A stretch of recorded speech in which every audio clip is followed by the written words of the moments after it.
the country of the Gadarenes, which is opposite Galilee.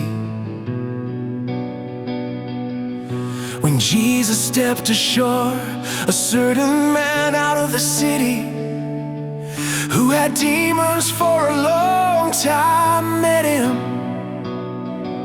He wore no clothes and didn't live in a house, but in the tombs. When he saw Jesus, he cried out and fell down before him, and with a loud voice said, "What do I have to do with you, Jesus?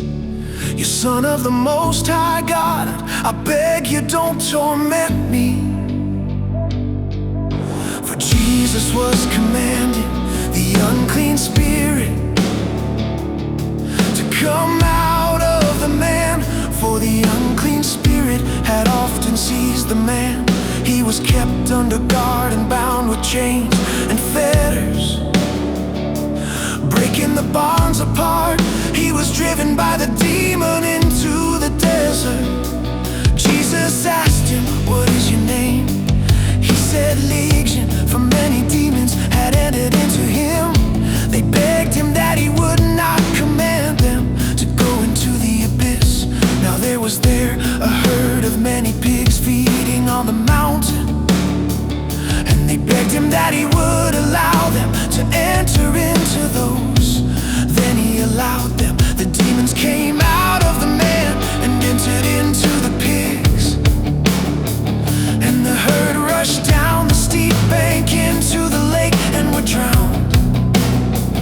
When those who fed them saw what had happened, they fled and told it in the city and in the country.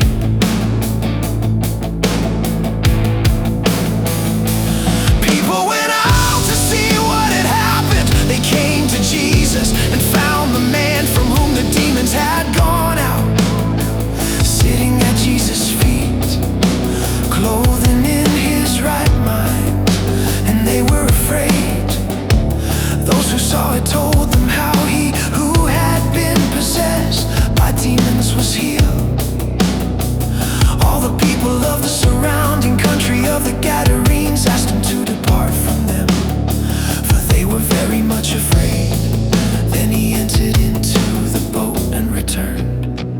But the man from whom the demons had gone out begged him that he might go with him. But Jesus sent him away, saying, "Return to your house and declare what great things God has done for you." He went his way, proclaiming throughout the whole city what great things Jesus had done for him.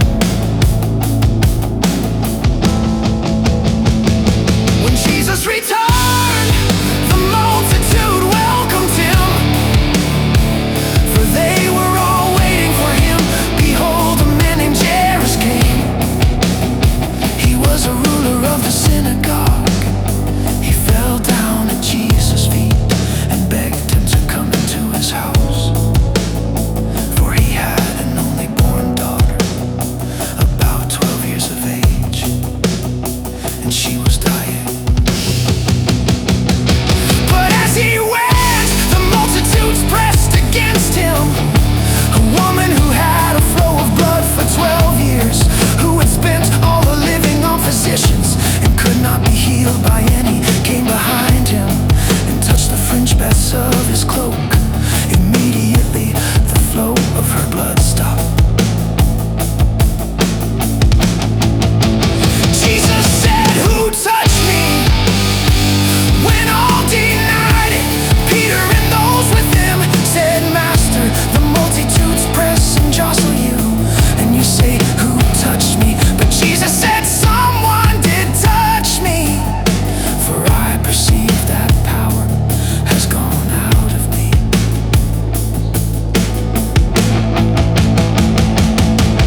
When the woman saw that she was not hidden, she came trembling and falling down before him, declared to him in the presence of all the people the reason why she had touched him and how she was healed. Immediately he said to her, "Daughter, cheer up, your faith has made you well." still spoke.